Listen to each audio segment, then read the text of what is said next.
My name is Christina Baker. I'm an associate professor in the Department of History and Critical Race and Ethnic Studies at University of California, Merced. I'm also the author of the book, Black Women Directors, which is published as part of the series Quick Takes, Movies and Popular Culture with Rutgers University Press. And I'm the author of the book, Contemporary Black Women Filmmakers and the Art of Resistance, which is part of the Black Performance and Cultural Criticism series with the Ohio State University Press. In this presentation, my discussion is focused on Zora Neale Hurston and Alois King Patrick Gist, two women filmmakers of the silent era who, to quote film scholar Gloria Gibson, were both creative women who truly lived before their time. They were both risk takers who expressed great concern about their people.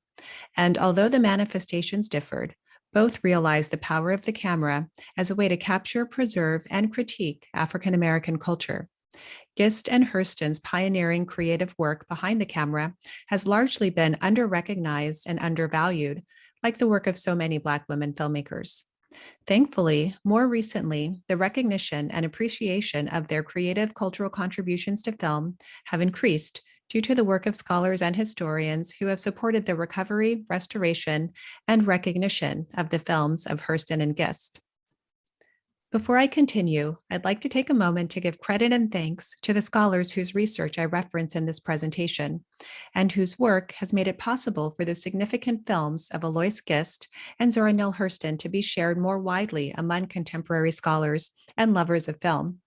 Specifically, in this presentation, I draw heavily from the research of the scholars listed here, whose work on Hurston and Gist is innovative and is in conversation with each of the others.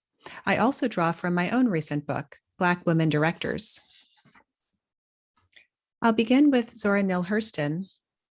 Hurston was born in Alabama in 1891, but she moved to Florida with her family when she was very young, and Florida is where she spent much of her early and later years. Hurston's name and contributions to literature are now well known and highly regarded. The name Zora Neale Hurston is synonymous with African American literature and with the Harlem Renaissance, having achieved posthumous fame for her work as a novelist, most notably for her popular novel, Their Eyes Were Watching God. Though Zora Neale Hurston is now a household name, this was not the case until after the mid-1970s, over a decade after Hurston had passed away, when novelist Alice Walker revived an interest in Hurston's work with the publication of Walker's 1975 essay entitled In Search of Zora Neale Hurston. Prior to the time of the publication of Walker's essay, Hurston had become what scholar Robert Hemingway, referred to as one of the most significant unread authors in America. But thanks to Alice Walker and other scholars, Hurston is now rightly recognized as a genius of the South, as dubbed by Walker.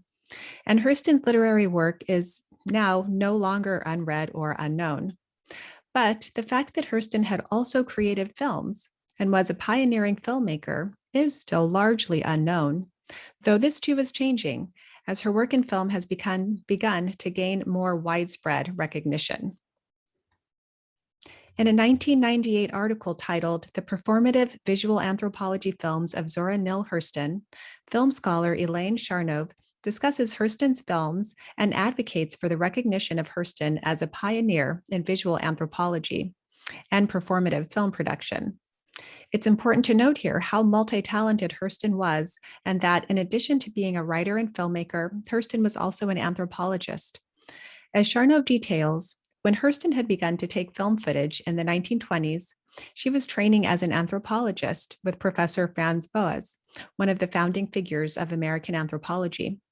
But after graduating with the BA from Barnard College, Hurston returned to her home state of Florida in order to study folklore in the American South as part of her ethnographic work with Professor Boas.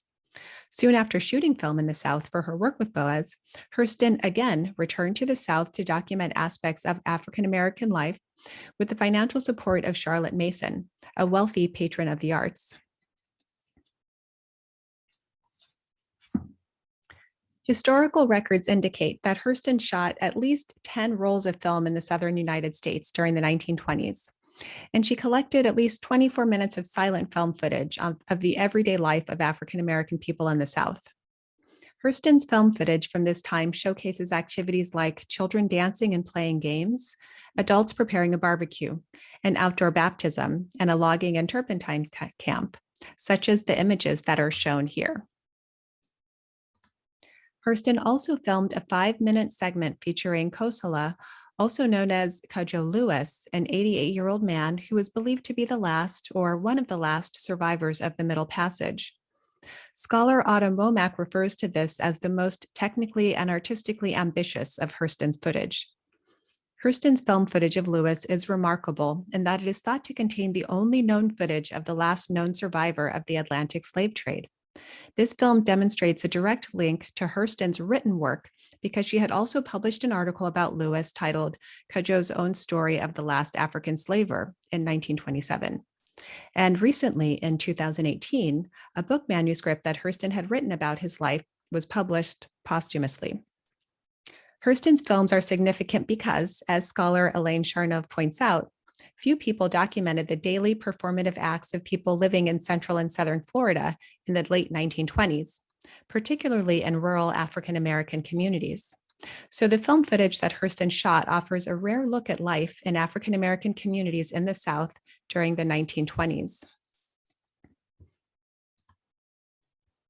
Hurston's film footage is also significant because it illustrates Hurston's creative process.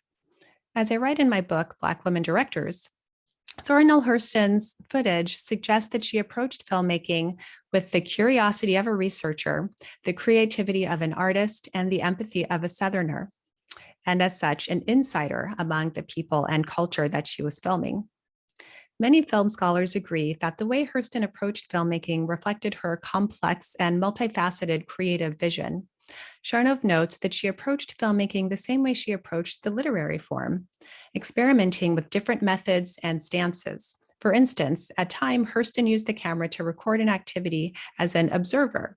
At other times, she engaged the camera in ways that produced a more participatory feel. There's a common thread of creativity, curiosity, and empathy that is woven throughout Hurston's work as a writer, anthropologist, and filmmaker.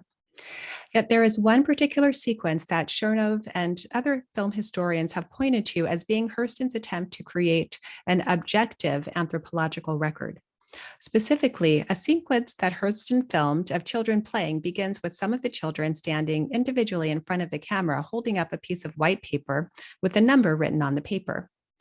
This sequence of the children holding up a piece of paper has been understood as Hurston's concern as a researcher with obtaining objective, informative, accurate records. It is thought that the number written on the paper that the children hold up is the age of each of the children, the presumed purpose being to categorize the children into types based on age. However, more recently, scholar Autumn Womack presents a different reading of the images of the children in the sequence through her article titled The Brown Bag of Miscellany, which broadens the perspective of Hurston's possible approach and goals in this sequence. And it opens up possible interpretations of Hurston's filmmaking in general. Womack argues that Hurston's filmmaking reveals the, quote, skepticism of an artist who was unconvinced of cinema's documentary powers, unquote. She points to the overexposure in some of Hurston's film footage as the visual manifestation of Hurston's skepticism about the camera's ability to depict the complex reality of Black lives. The overexposure underscores film's inability to completely capture and represent the dynamic, vibrant, and ever-changing lives of Black people and cultural practices. When considering the aforementioned sequence in which Hurston films children holding up pieces of paper displaying numbers, Womack states that, contrary to the popular interpretation of the sequence, the paper does not actually contain identification information, such as the children's ages. The paper actually contains production information. While the reading of the numbers as ages or research data is understandable, says Womack, given how old and difficult to see the footage is, Womack also argues that the interpretation of the numbers as data on the children aligns with the cultural predisposition to read early Black films through the lens of objectivity that allows the viewer to know the truth about Blackness. Categorizing the children in the film footage by a number is akin to flattening them into categorizable objects. But, Womack argues, Hurston understood that Blackness was more complex than any system of classification and is more dynamic and multidimensional than the film technology allowed her to convey. And Hurston's desire to express the beauty of vibrant communities that she identified with was bigger than the film technology. Film scholar Gloria Gibson notes that some of the footage Hurston shot of children conveys the ingenuity, talent, and cultural aesthetics of the children, and that Hurston attempts to convey, through film, the intricate rhythmic movements, hand clapping, improvisational style, and call and response that she had observed in their play. At times, Hurston focuses on feet, hips, hands, to underscore the importance of the complexity and details of the children's performance. Hurston's filmmaking demonstrates a desire to convey the diversity and fullness of Black life. And her films are an invaluable piece in the mosaic of her work as an artist, which also includes literature, theater, and dance. This is further demonstrated by the fact that, according to the work of scholar Anthea Kraut, for instance, in the 1930s, Hurston assembled a group of dancers and rehearsed, directed, produced, and performed a series of concerts consisting of folk songs, dances, and pantomime. In these performances, Hurston set out to produce a concert that revealed, in embodied form, her own nuanced theory of Black expression. Despite Hurston's possible skepticism regarding the limits of the technology of film, she did return to film by the 1940s. She was briefly employed as a story editor or consultant by Paramount Studios, and in 1940, Hurston directed a documentary titled Commandment Keeper Church, Beaufort, South Carolina, which documents the religious practices of a South Carolina Gullah community. And film scholar Gloria Gibson refers to this footage as celebratory in the way that it showcases the diverse talents, rituals, and creativity of African American people.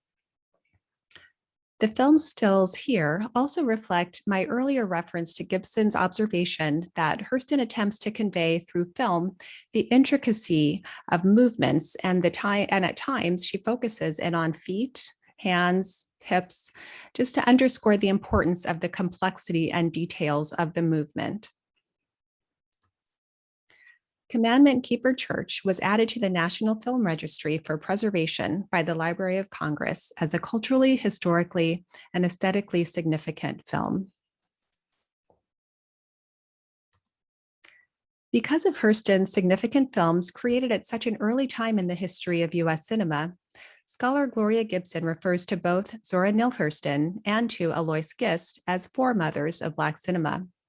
Both women, Gibson argues, were creative pioneers in film who were ahead of their time, and both approached their filmmaking in ways that conveyed a love for Black people. Whereas Hurston's work was in the genre of documentary, and her goal was to showcase the culture of the American South, Gist's films were narrative and were more concerned with depicting life as she thought it should be, Gibson claims. Given the available film footage and historical records that have been left behind, Gist's films seem to have been made with the goal of social uplift through religious morality. Compared to Hurston, who is now widely known for her literary work, which offers contemporary scholars and viewers insight into her goals as a filmmaker, information about Gist and the films that she made during the 1930s has been harder to come by. It is due to the research of Gloria Gibson and her colleagues that the films of Alois Gist have begun to take their well-earned and well-deserved place in film history. In her 1994 article about Gist, entitled Recall and Recollect, Gloria Gibson details her process and results involved in discovering and exploring Gist's work. Importantly, the films of Gist were collaborations between herself and her husband, James Gist. So Gist's filmmaking was woven into her family life. And because of that, it was invaluable that Gibson was able to interview Gist's daughter, Mrs. Harrison, who was 82 years old at the time of Gibson's interview with her. And Gibson reflects on her interview with Gist's daughter, and as she listens or remembers listening to talking with her daughter, Gibson says that it became apparent to her that Alois Gist was an early feminist who was dedicated to God and to her people. Alois Gist was born on October 21st, 1892, in Hitchcock, Texas. Prior to meeting and marrying James, who was a Christian evangelist, Alois was a businesswoman. She had previously studied music at Howard University in Washington, D.C., and later established the Patrick School of Beauty, Culture, and Improvements. After she married James, Alois shifted her focus and directed her creative and entrepreneurial skills toward filmmaking as part of the couple's vocational and social interests and endeavors. To date, 3 narrative films have been located in which Gist was involved: Hellbound Train, dated 1930, Verdict Not Guilty, dated 1933, and Heaven-Bound Travels, which I have also seen written as Heaven-Bound Travelers or Traveler, and this is dated 1935. Because Gist worked with her husband, it is difficult to pinpoint with certainty each of their contributions to these films. But in Gibson's interview, Gist's daughter recalled that her mother wrote the script for and directed the actors in Verdict Not Guilty. At present, Columbia University's Digital Women Film Pioneers Project lists Alois King Patrick Gist as screenwriter and editor for Verdict Not Guilty, and as producer, director, and screenwriter for Hellbound Train and Heaven-Bound Travels. Whereas the Library of Congress's American Women Resources from the Moving Image Collections notes that Alois Gist rewrote and re-edited Hellbound Train and produced, wrote, and directed Verdict Not Guilty. Because of the restrictive cultural gender roles of the time and some incomplete records, we may never know with certainty which role or what role each of the Gists played behind the camera. However, filmmaker and film historian S. Toriano Berry, who was a colleague of Gloria Gibson, has shared invaluable insight on the Gist films. He explains that he had received footage of the Gist films from Gibson after Gibson had gained access to the footage from the Library of Congress, and that he'd been working on the films for around 20 years. As shown by a few images here, Berry took the Gist's recovered film fragments and was able to structure them into a coherent storyline. He first worked with Hellbound Train and Verdict Not Guilty when he says he realized that there was a third film, Heaven-Bound Travelers. The footage for Heaven-Bound Travelers, he says, looked totally different than the other 2 films, and he adds, "So I'm assuming this is actually Heaven-Bound Travelers because the characters are totally different and there are different title cards than the other 2 known films." In addition to Berry's pivotal role in working directly with the Gist film footage, he also offers insight into the roles that Alois Gist played behind the camera. He learned that Jane Gist had previously shot Hellbound Train in Indianapolis, Indiana, prior to meeting Alois Gist, and that Alois Gist's contribution was to make the title cards and restructure some of that film. Verdict Not Guilty, he says, was apparently Alois's project, the project she wrote and directed. So altogether, research indicates that Alois Gist indisputably played an active and integral role behind the camera in these 3 films. Although, as shown on the screen here, she also does appear on camera at times. As an example of the religious morality underlying the Gist films, Hellbound Train depicts a devil as the engineer on a train transporting passengers engaged in activities like bootlegging and drinking alcohol.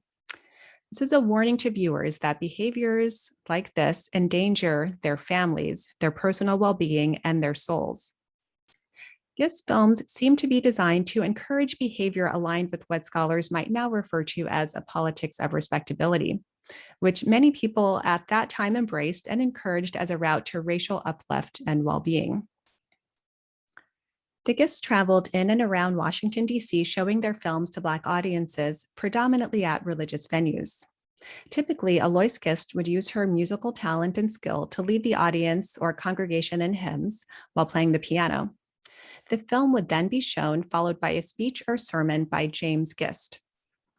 Records indicate that Gist films also garnered attention from the NAACP. Specifically, correspondence dated May through June of 1933 document the interests of the NAACP in screening the Gist films. Gibson's take is that Alois Gist believed that cinema could be a positive tool used to bring Black people together, to promote pride and Christian values, and communicate a beneficial social message, in part by warning them about what she perceived as harmful behaviors.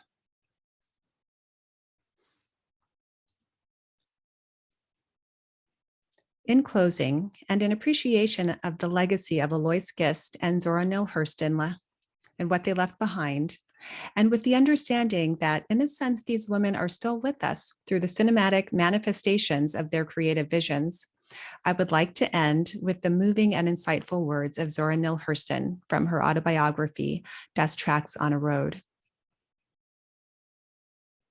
When the consciousness we know as life ceases, I know that I shall still be part and parcel of the world. I was a part before the sun rolled into shape and burst forth in the glory of change. I was when the earth was hurled out from its fiery rim. I shall return with the earth to Father Sun, and still exist in substance when the sun has lost its fire and disintegrated into infinity to perhaps become a part of the whirling rubble of space. Why fear?